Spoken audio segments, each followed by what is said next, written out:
en victoria. Amén. Bueno, por aquí me traes una manta. Esta manta es muy querida en mi familia. En realidad la compramos en el 2011. Saque cuentas. Pero ese no es el caso. El caso es que esta manta ha sido testigo de muchas cosas. En la vida nosotros nos enfrentamos a muchos cambios. Nosotros nos enfrentamos hasta cambios del clima. A veces hace algo de calor, en la mayoría, y a veces algo de frío. A veces hay nubes en el cielo que tapan un poco el sol, pero en fin, haya o no haya sol, nos quejamos. Nos quejamos cuando hay frío y nos quejamos cuando hay calor. Somos insaciables, ¿verdad? Incomprensibles muchas veces. Las situaciones cambian y cambian también nuestras emociones. Hoy puedes estar contento, satisfecho por algo que te sucede y mañana puede que estés triste.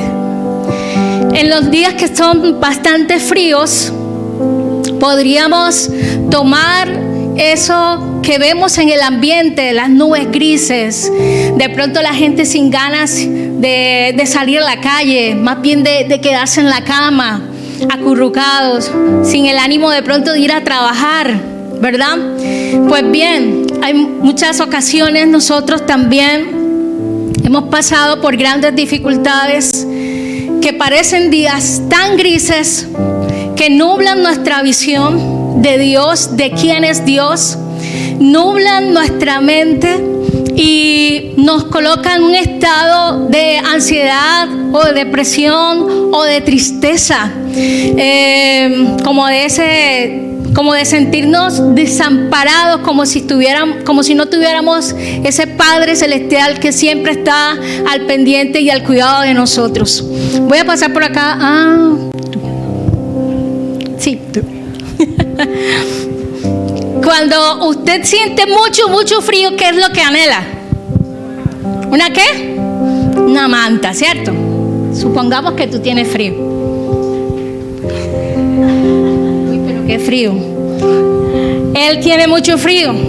Como muchas veces nosotros también mantenemos y estamos en situaciones, todavía tiene frío, hasta que yo te diga, estamos en situaciones bastante difíciles, complicadas, y tenemos necesidad de Dios, necesidad de que algo ocurra, un milagro, de que algo Dios nos diga, algo suceda, pero no queremos estar todo el tiempo así, ¿verdad? Con ese frío necesitamos esa manta. Yo he tenido esta manta cuando he tenido frío. Esta manta es mía, Dios me la dio para cuando yo tuviera frío. Yo he tenido frío, pero ya no tengo. Tú todavía tienes frío. Y esta manta me ha cubierto en momentos de dolor, de aflicción. Y Dios me ha cubierto con su promesa, con su palabra. Y me ha consolado. Pero si yo veo que mi hermano también está pasando por dificultades, entonces tu tarea y mi tarea es: toma, te presto mi cobija. Y de esa manera, de la misma forma como tú fuiste consolado, puedes consolar a otros. Ya vas entendiendo por qué hay que pasar muchas veces por aflicciones, por pruebas y por dolor. Y hay una palabra que se te quedó a ti. Hay una palabra que te marcó. Hay una palabra que te sostuvo en tu momento de dificultad y de dolor, que otro hermano está necesitando.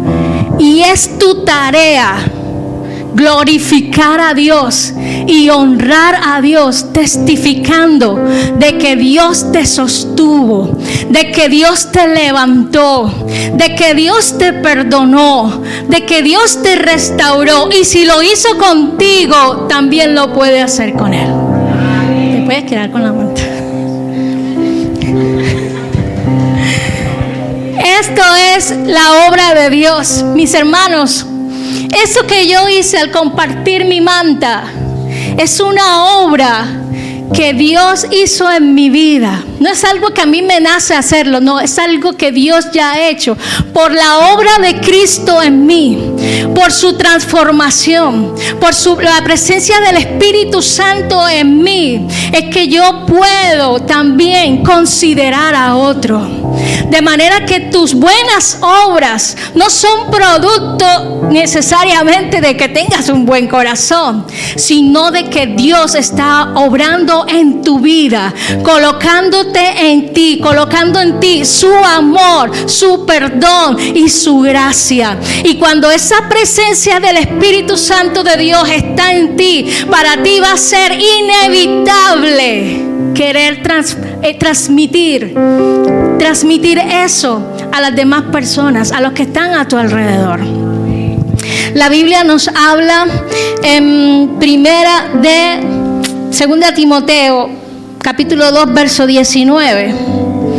Segunda Timoteo, capítulo 2, verso 19. Y con esto sellamos esta primera parte. A ver, aquí está. Dice, a pesar de todo, diga conmigo, a pesar de todo. Ese a pesar de todo es a pesar de todo. Dificultades, frío, calor. Pero apegándonos al texto y al contexto de la expresión que allí Pablo está diciendo a Timoteo, le está diciendo a pesar de todo. ¿Por qué? Porque viene en el contexto personas que eran del pueblo de Dios, pero se estaban apartando, se estaban alejando de Dios, y estaban cayendo en falsas doctrinas y estaban ocasionando algunos estragos e inconvenientes y divisiones. Pero Pablo le dice a Timoteo, a pesar de todo, o sea, aunque tú veas que el liderazgo falla, aunque tú veas que tal fulanito se apartó, se fue, a pesar de eso, tú, Timoteo, te voy a decir algo. A pesar de todo, el fundamento de Dios es sólido y se mantiene como firme. Es importante que tu fundamento sea Dios, porque el fundamento de Dios es inconmovible, no se mueve, sino que permanece para siempre. La Biblia dice que así son los muros de Jerusalén. Permanecen, o sea, son tan firmes. Y el Señor en esta noche te está diciendo a ti y me dice a mí: si tú quieres permanecer firme en la fe, tendrás que mirar dónde estás fundamentando tu fe, dónde estás poniendo tu confianza. Si tu confianza depende de las emociones, si tu confianza depende de las circunstancias, si tu confianza depende de un ser humano, vas a fallar, te vas a sentir defraudado en cierto momento dado. Pero si tú tienes tu confianza en el Señor, pase lo que pase, sea el tiempo o la temporada de tu vida que sea, no importa qué tan grandes sean las montañas, no importa lo fuerte que arrecie la tempestad, ciertamente el Señor, su palabra en ti permanecerá firme. Si tú confías en el Señor, tú también estarás firme, porque los que confían en el Señor no serán avergonzados. Partiendo de que lo firme está realmente en Dios, de que aquello que realmente permanece es porque permanece en el Señor. Yo pregunto, ¿será que es fácil permanecer en el Señor? ¿Será que es fácil que tu fe permanezca en Dios y que tú sigas confiando en Dios cuando viene la dificultad? Hablo del momento difícil, porque el momento fácil todos creen y todos dicen aleluya, gloria a Dios, y levantamos las manos. Pero es en el momento de la dificultad donde tu fe es puesta a prueba, donde tu fe es desafiada por el mismo enemigo y es desafiada por lo que dice el mundo. Es allí donde se ve si tú estás creyendo, si de verdad tu fe está cimentada o no en Cristo.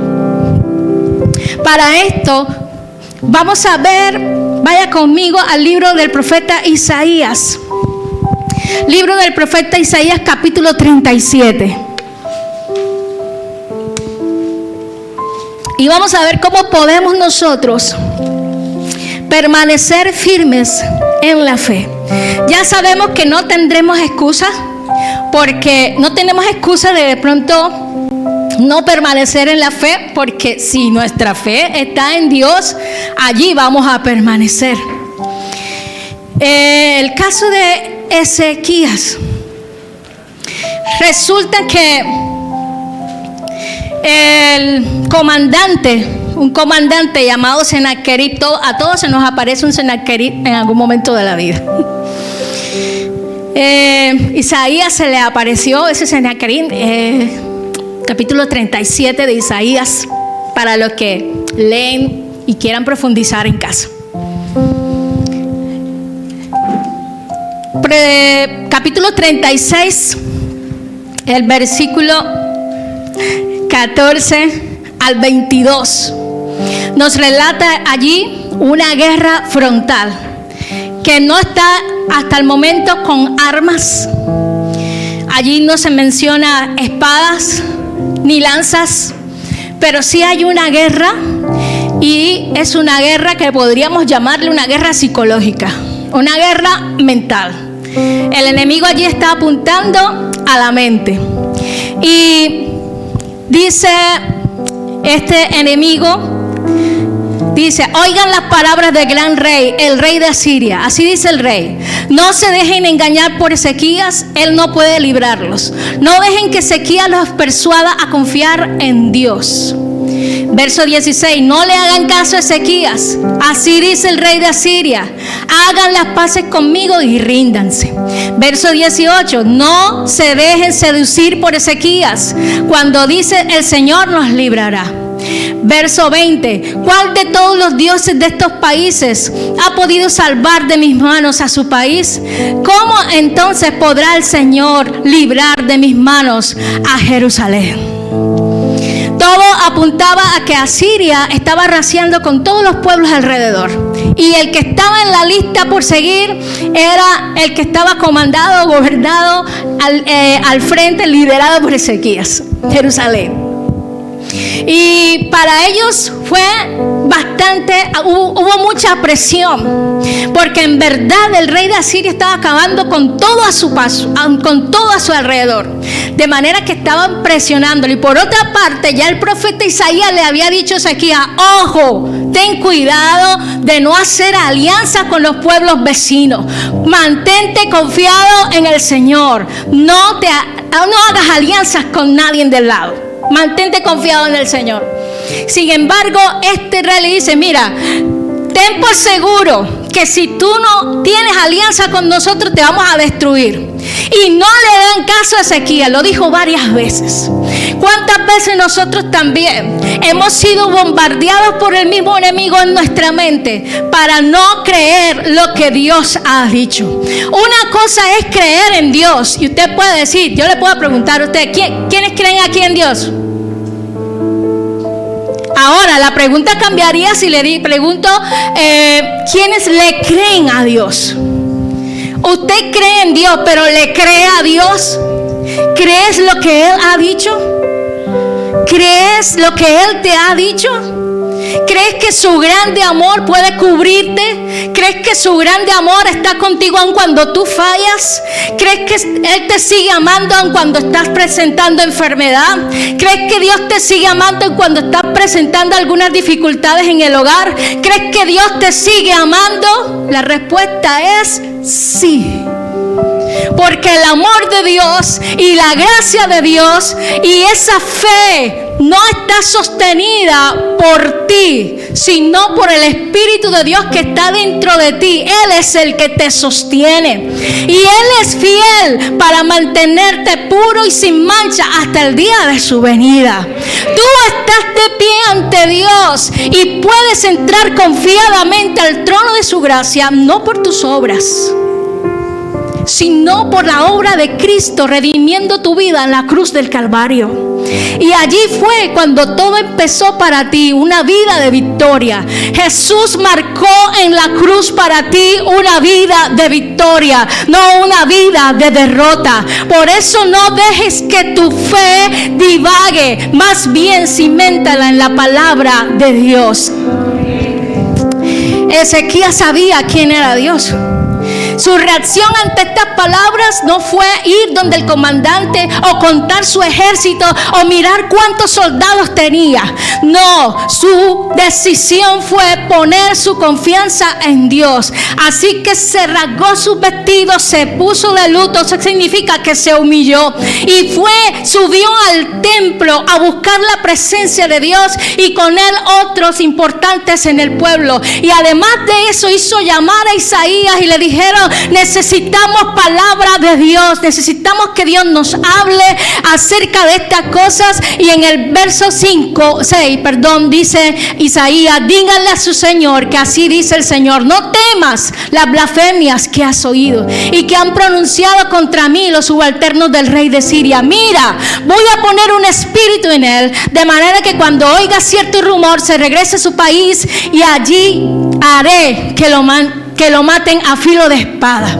Pero Sennacherib seguía insistiendo. Round número 2. El enemigo no se va a quedar quieto, te va a insistir. Y va a insistir con la intención de que tú desfallezcas en tu fe, de que tú dejes de confiar en Dios y en la palabra que ya tú le has creído de parte de Dios. Entonces Sennacherib vuelve a decir las mismas palabras y dice: tú, Ezequías, rey de Judá, no dejes que tu Dios, en quien confías, te engañe. Le dice: tu Dios te puede engañar, tu Dios te puede decir mentiras, de mí no te vas a escapar. ¿Cuántas veces no hemos escuchado esa voz? De pronto no que nos diga tan directamente: tu Dios te está engañando, pero sí de otras maneras. Sí, de otras formas ha tocado y ha volado con pensamientos sobre nuestra cabeza para intentar que no le creamos a Dios, haciendo a Dios mentiroso. Y partiendo de esto, me llama la atención que Ezequías vuelve a reaccionar de la misma manera. No busca confiar en otros ejércitos, no busca confiar en sí mismo, sino que busca confiar a Dios. Y nuevamente va al templo, sube, pero esta vez lleva la carta donde decían la cantidad de amenazas y que estaban hablando ya no en contra de él como rey, sino en contra de su Dios. Así que en esa oración que vemos seguida en el versículo 14 en adelante, notamos que Ezequías dijo: Señor, tú has hecho los cielos y la tierra. Tú, Señor, eres Dios todopoderoso, Dios de Israel, entronizado sobre los querubines. Solo tú eres el Dios de todos los reinos de la tierra. Tú has hecho los cielos y la tierra. Reconoció la soberanía de Dios. Y luego dice: presta atención, Señor, como cantábamos ahorita. Levántate, Señor, y sálvanos. Porque ha venido a ofenderte a ti, está insultando tu nombre. Haz que ellos sepan quién eres tú. Haz que ellos sepan aquí quién es el que manda. Haz que ellos sepan que tú eres el rey de toda la tierra, que tú eres el que tiene el control de todo. Haz que se entienda, que les quede claro que hay un solo Dios y ese eres tú. No es el rey de Asiria. Cuando esto acontece, la Biblia dice que Dios da respuesta a Ezequías. Y también dice acerca de Asiria, el mismo Dios dice en el verso 28, yo sé bien cuando te sientas, Asiria, cuando sales, cuando entras y cuando ruges contra mí. Porque has rugido contra mí y tu insolencia ha llegado a mis oídos, te pondré una argolla en la nariz y un freno en la boca. Dice el verso 33, yo el Señor declaro esto acerca del rey de Asiria. No entrará en esta ciudad, ni lanzará contra ella una sola flecha. No se enfrentará a ella con escudos, ni construirá contra ella una rampa de asalto. Volverá por el mismo camino que vino. En esta ciudad no entrará. ¿Quién lo dijo? Jehová, Dios de los ejércitos. Y en el verso 36, la escritura dice que entonces el ángel del Señor salió y mató a 185,000 hombres. Para cuando Ezequías se levantó en la mañana, diga, a la mañana, todos estaban muertos. ¿Quién lo hizo? Dios. Por un hombre que confió junto a su pueblo en el Dios Todopoderoso. Así Ezequías mantuvo su fe en Dios, porque sabía quién era su Dios, sabía en quién había creído.